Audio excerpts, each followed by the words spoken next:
V'yom Moshe el kol adas b'nei Yisrael lemor. Moshe said to the complete adas b'nei Yisrael, Zeh hadover shetziva Hashem lemor. Zeh hadover. This is what Hashem had commanded, saying,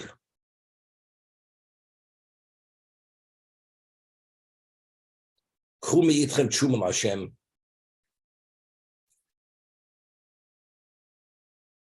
What is Truma Hashem? We had to begin at Parshas Truma. When you take the tithing, it has to be specifically for the sake of Hashem. I mean, it has to be done lishma. Kol nediv libo yiviyel es Trumas Hashem. All those with generosity of heart should bring the Trumas Hashem, and it goes and delineates Zov, Chesed, Nechoshes, all the various things that were needed. So Rashi says, what's nediv libo? What does it mean? The one who has generosity of the heart. Al shem shelibo ndovo kori nediv leiv. That because he was not inspired, he was moved by his heart due to the generosity of his heart. That's why he's called the nediv leiv.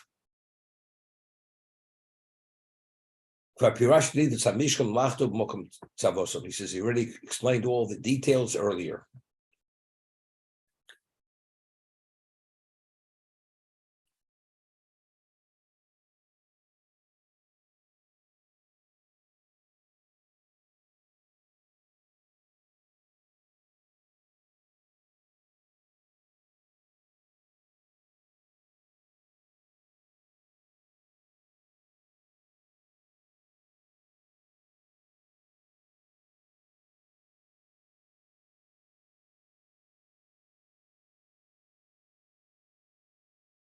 I'm going to skip down to Pasuk Chof.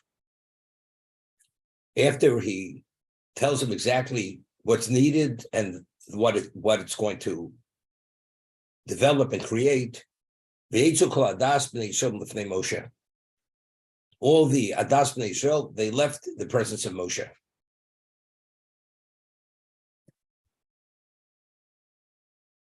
What does it mean they all left? What's the Torah telling us? He told the whole Adas B'nei Yisrael what's needed and what it's going to be used for. And then the Torah concludes, the whole Ben Asbnei Yisrael, they left the presence of Moshe. So if you take a look in the Orach Chaim HaKodesh, if you have the Mikros Gedolos, he says, what the Torah is telling us, they all left with alacrity, with zeal, to execute Moshe's command to them. That's what Torah wants to tell us. No one was lagging to any degree. They all immediately addressed this request to tell us to what degree they did it with Bizrizus. Now, I asked the question. In this week's Parsha, the Medrash tells us, which it's known that Moshe did not participate in the building of the Mishkan.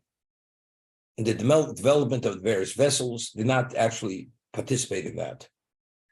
And Hashem comes to Moshe, and he sees Moshe is a little down. So Hashem says to Moshe, why are you down? Why is nafshka agumo? Why are you like low-spirited? He says, because I did not participate in the building of the Mishkan. So Hashem asks him, why? He says, because I wanted everybody should have the opportunity to be involved in bringing the materials and develop the various vessels. And by the time it was time for me to be involved, everything was completed. So I wasn't able to participate in the building of the Mishkan because I wanted everybody else to do it first, and there was nothing left to me. They did it themselves. So Hashem says to Moshe, your involvement in the Mishkan will be greater than theirs. Although you did not participate in the building of the Mishkan, you will be the one to erect the Mishkan, Hakomasai Mishkan. Because the Midrash tells us the Jews themselves, they tried to erect the Mishkan, and because of the weight of the beams, they weren't able to lift it. They weren't able to erect it. And this was specifically done. Why? Because Hashem wanted to leave that responsibility of the erection of the Mishkan to Moshe Rabbeinu. But they tried. They did everything. There was nothing left for Moshe. And then they attempted to raise it, and they couldn't raise it. They come to Moshe and say, Moshe, we can't raise it. So Hashem says to Moshe, just put your hands under the beams. They're going to raise by themselves. Okay, that's the story. So that's the question. If you would try to Sefer Torah, Ernie, Mark, and you're able to have Moshe Rabbeinu write a letter in your Sefer Torah, would you want Moshe Rabbeinu to write a letter in your Sefer Torah? Would you want Hillel to write a Sefer? Would you want a letter with the Rambam? Any of these people? You'd reserve a letter for them. Moshe Rabbeinu is the greatest Jew who ever lived. Took him out of Egypt, split the sea, brought the Torah. When they did the Egel, he supplicated Hashem for forgiveness. He brought them a second set of tablets. He brought them, told them that we could work it all out to be reinstated. There's going to be a meeting called the Mishkan. Moshe is the one who negotiated everything. And they finally build it. The greatest Jew who could be part of this edifice, that he should have some degree of input, they leave him behind, and there's nothing for him to do. And they even attempt to erect the Mishkan, and the reason why they didn't is because they couldn't. They said, Moshe, we tried to do it all, we couldn't do it all. They said, could you somehow do something about it? But if not for that, they would have even erected, Moshe would have had no relevance to the building of the Mishkan, not the development of the vessels, the components, or even the building of the Mishkan, the erection of the Mishkan. How could you forget about Moshe Rabbeinu? And it says here, clearly, the Yitzchak Adas B'nai Yisrael, when they were given the charge, he says, Yotzu Kulon Ke'echod, Bizrizus. One did not delay to any degree. They all left immediately. They all out of the starting gate simultaneously. And they got to work immediately. How did he leave Moshe out? And why did they do it with such alacrity?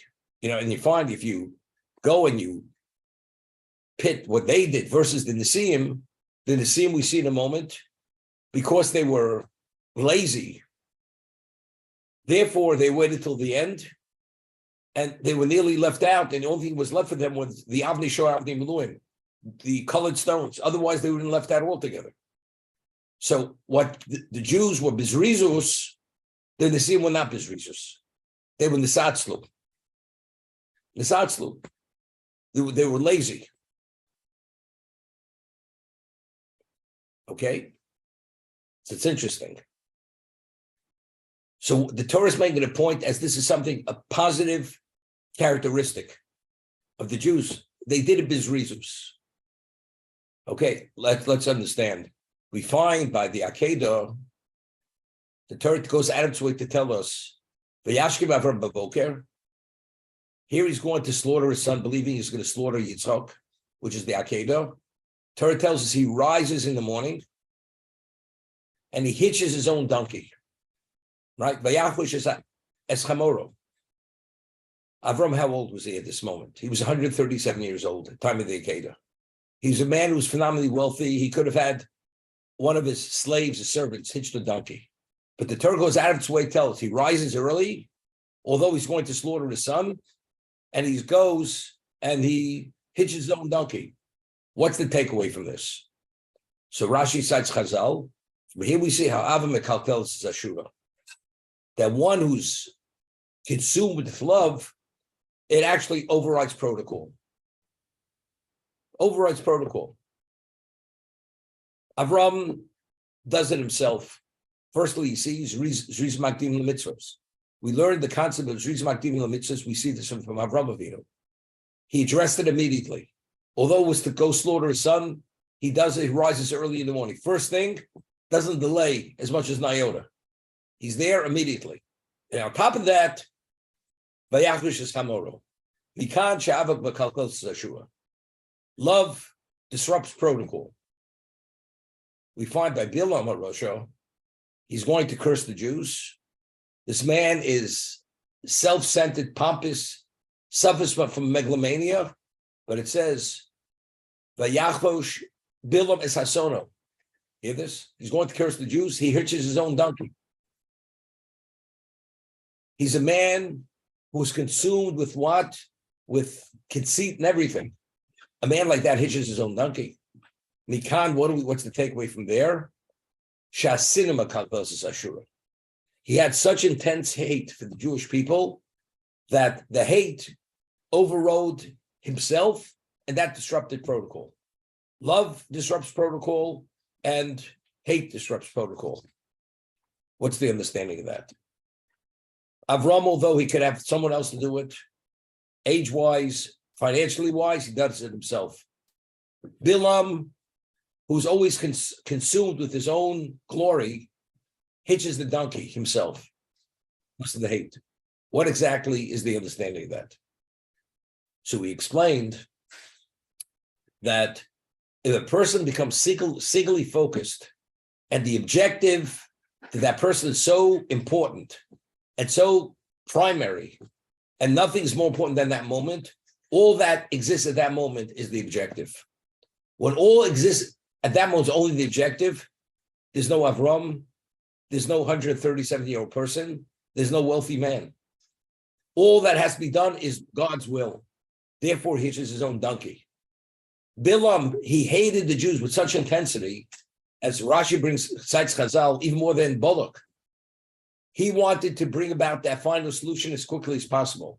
At that moment, because of that hate, all that existed was his own objective to destroy the Jewish people. Because of that, at that moment, there was no Bilam, and there was no person who suffered from all what he suffered from. Therefore, hate disrupts protocol, and love disrupts protocol for that reason. Because if a person is consumed with the objective, all that exists at that moment is the objective. That's the concept. The Jews were told that when Moshe brought them the Luchas Shnios, the set taps on Yom Kippur, the reason why the 10th of Tishrei was designated as the Day of Atonement, because Moshe Rabbeinu brought the Luchas Shnios on Yom Kippur, so it was designated then and forever as the Day of Atonement for the Jewish people, for Klal Yisrael. However, if you want to be fully reinstated, to have that relationship, we can have a medium through that, you'll have a relation with God. We see clearly to what degree did they want to be fully reinstated to have that relationship. All that mattered at this moment was what? To bring about that medium to restore that relationship. That's all that mattered at this moment. And that's what it says. Vayetzu kol hadas bnei Yisrael. See, the Orach Chaim points out, they all went simultaneously b'zrizus. No one lagged. Everybody left. They were all out of the gate at the same moment. So that they didn't think of Moshe Rabbeinu, we don't find there's a claim against them. But rather, this was only an indication that at that moment, all that mattered was the relation with God. Therefore, they think about Moshe Rabbeinu. All they thought about is the objective. We have to restore that relationship. Therefore, they did not think about Moshe. They wanted to get it in place immediately. They developed all the components, the vessels, and even they tried to erect it, but they couldn't. So they were at a dead stop. When they realized they couldn't go more, they said, Moshe, you have to help us bring about this objective. But they only went to Moshe because of the objective, not because they wanted Moshe to participate in the building of the Mishkan. Because at that moment, they were still consumed with the objective was the full reinstatement of the relationship with Hashem.